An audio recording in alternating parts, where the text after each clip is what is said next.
Hi mga farmers! Welcome back to my channel, Tesalonica's Farm. So ayan, wala na ako intro. So mapansin niyo dito ako sa farm ngayon at ipapakita ko sa inyo yung bagong lipat ng mga sisiw natin galing sa brooder, yung mga napapisa natin ng mga itlog from incubator to brooder na ngayon ililipat na natin sa free range area na pinagawa ko dito na ano lang naman to, pansamantala. So yan, napansin niyo, may mga bago tayong tanim na mga mais.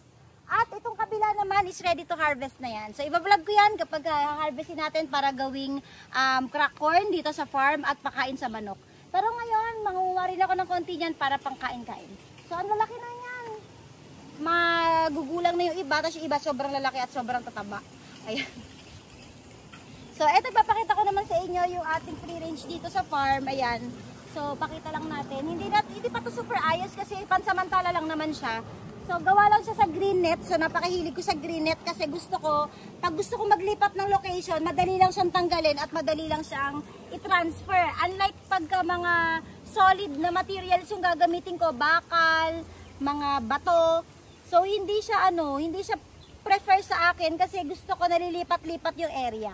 So, ito lang muna yung ginawa natin pansamantala na brooder na free-range area ng mga bagong lipat nating mga sisiw. So, kawayan lang galing dito sa farm, green net. Ang loob naman is bubong lang na yero, tapos tarpaulin lang yung harang. So, pakita ko sa inyo kasi meron tayo dito nasa around 250 heads na mga ongoing 1-month-old na mga chicks. Pakita ko sa inyo. Pasok. So, yan, pakita ko sa inyo yung kabila, wala pang laman. Ay, niligaw 3 pieces. Ayan. So, dito hindi pa naman siya tapos ayusin kasi kulang pa ng bubong.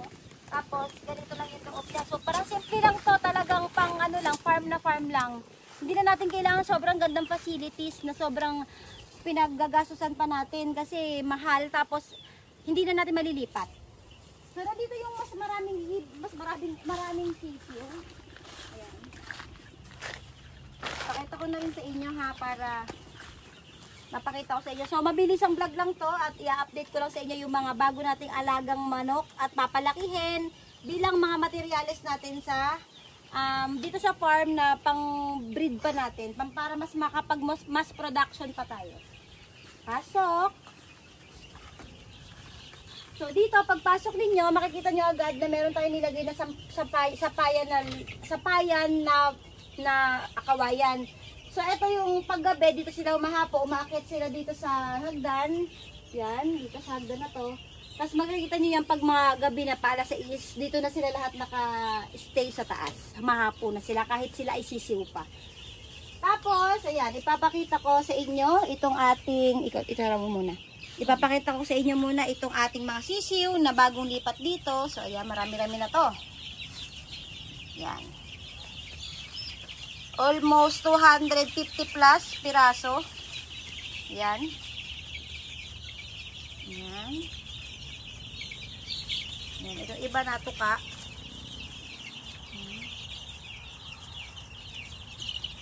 So may feeder tayo dyan. Automatic feeder. Kasi kapag sisiw, kailangan palaging busog. Yan. Mabilisan lang to.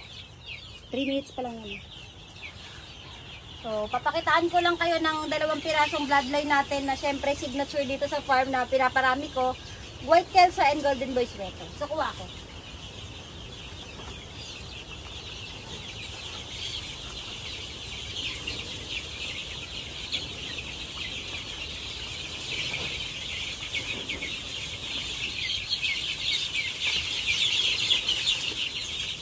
Wala ako nahuli, isa lang! Pero mukha siyang golden boy. Mukhang golden boy. Pero ikaw rin yung nahuli ko kanina. Oh, pure breed golden boy sweater. Ang tangkad. Kita nyo, bata pa lang, high station na. Oh. So, ang marking kasi natin sa ating golden boy sweater is left out. So, ayan, may left out siya. Ayan. Ayan, cut siya ng left. Tapos out dito. Sa kabila, wala siyang So, golden boy sweater. Lalaki to, pang lalaki. So, hanap tayo white Kelsa.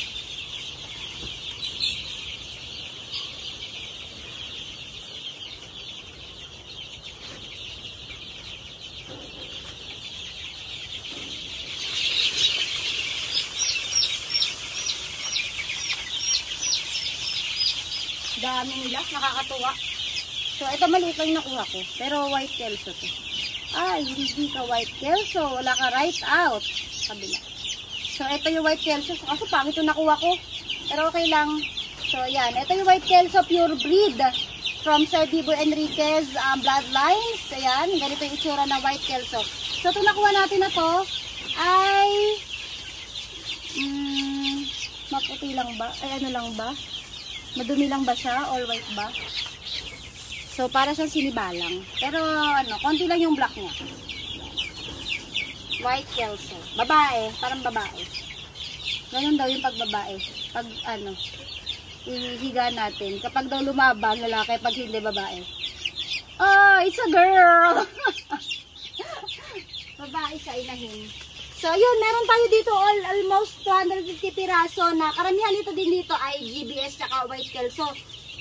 So, mantakin yan. Pag lahat na, mapalaki natin yan 6 months from now, so lahat yan ay magagamit natin maging materyales para sa farm natin at makakapag-mass production na tayo, lalong dadami yung i-incubate nating itlog, sisiw. Ayan, baka makakapagbigay na tayo at makakapagbenta na tayo sa mga gustong kumuha. So ngayon kasi, kahit sabihin nyo na marami tayo napoproduce, short pa. Kasi may mga buyers na isang tao lang, 100 manok yung binibili, 100 pirasong sisiw. So, saan naman kukuha nun agad-agad? Kasi ako na lang umitlog. Ayan, so mabilis. So yun, hindi natin pa kaya na mag-mass production ng ganung kadaming orders. Kaya ginawa ko itong mga nalilikom ko na mga sisiw ngayong nilalabas natin ngayong mga month ay gagawin nating materials para po sa inyo at makapag-mass production tayo. So, mamaya papakita ko sa inyo dito banda mga lapas 1 month naman. Meron din tayo ilang piraso doon para mapakita ko sa inyo.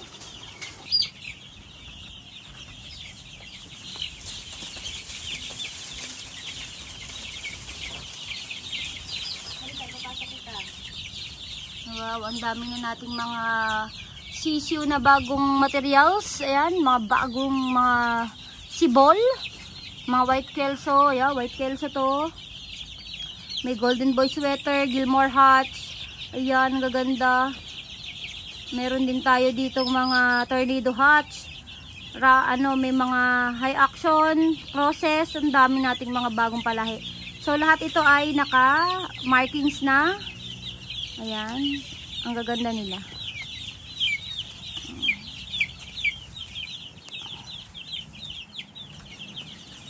So, yan, mga magugulang na yung ating mga mais, oh.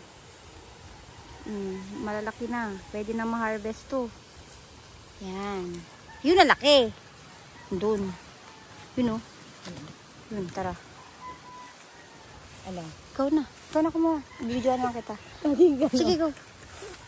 Yan. So, bago tayo pumunta doon, nandun kasi yung ating mga sisiw na almost 1 month old na papakita ko sa inyo. So, papakita ko muna sa inyo yung pagkuha ng mga mais dito. Lalaki ng mais natin, oh.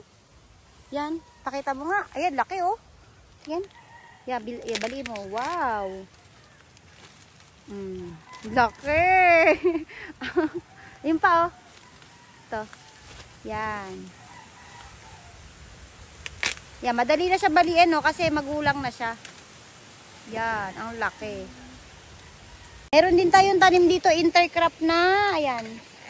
To, kalabasa. So, pagtagal-tagal niyan, meron na rin tayong mga harvest na kalabasa dito. So, kuha rin ako kahit isang piraso. So, ito lang. Ay, ito lang. Ito. Laki, no? Kaso, Makati to. Minalanggam na. O yan, getchi-getchi na muna kami dito. So mamaya ipagpatuloy ko yung video pag nandun na tayo sa kabilang. Ayan. Nilalanggam na siya. Pag nandun na tayo sa kabilang, dun sa kabilang area natin ng mga sisius. Ay, bali ang aking way. Wrong way. Pakuha tayo mamaya kay at madami. Hindi naman bilang iyan yan.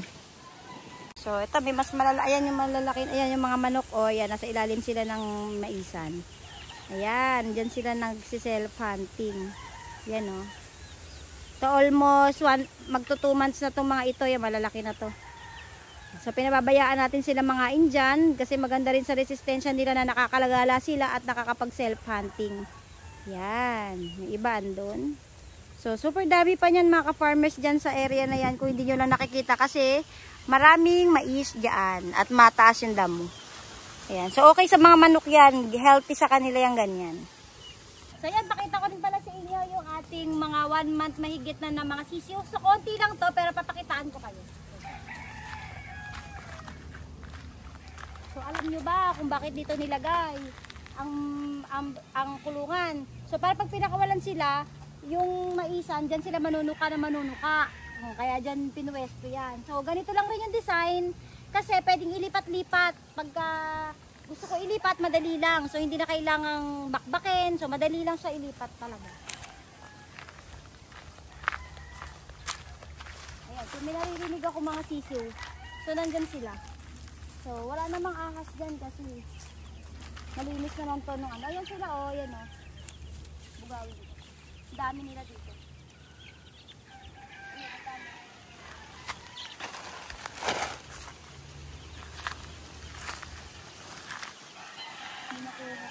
Zoom ko. Sige, makapag may nakakita ko.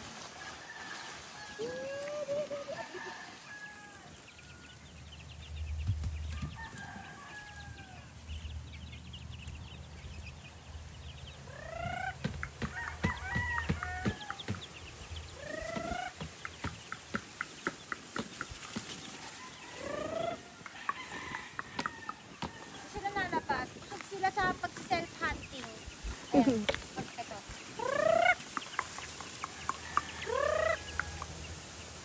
Masungit sila. Sungit sila sa akin. Ayun yung mabas. Pero ando lahat sila sa maisan. Pero meron naman dito natira. Pero sa maganda sana kung makikita nyo yung paglabas sa maisan. So, ayan. Meron dito. Ayan. So, zoom mo na lang. Ito mga 1 month na itong mga sisiw natin na ito. Ayan. Ang dami. Nandito sa labas natin yung iba. So yan, ganyan kalalaki sila. So yan yung mga sisiw na tamad kasi ay lumabas. So yung masisipag, nandun sa maisan. Yan. So dito naman sa kabila, mas malaki. So saglitin ko na lang rin. Pakita ko na sa inyo.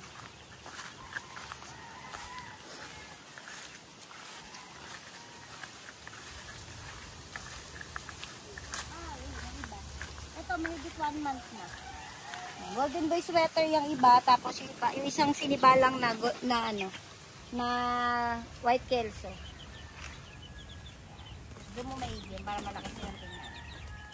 Yan, op, yan. Yung white kelso, yan, tulog. Yan. So, marami pa dito to.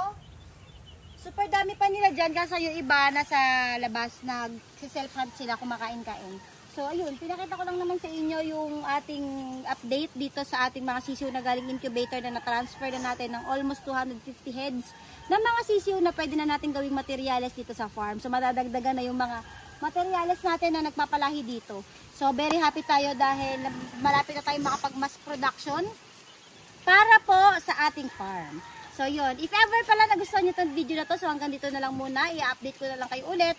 Once na fully harvested na itong maisa natin at once na naka-free range na yung ating mga, pinakita ko sa inyo kanina mga sisiw pag nakalaya na sila dito. So, papakita ko sa inyo at i-update ko sa inyo kung ano na itsura ng ating mga alagang sisiw. So, yun mga farmers, kung nagustuhan nyo itong video na to, please like and subscribe sa aking YouTube channel at i-click nyo na rin ang notification bell para lagi updated sa lahat ng videos na upload ko dito sa aking YouTube channel. And mga farmers, thank you for watching and happy farming!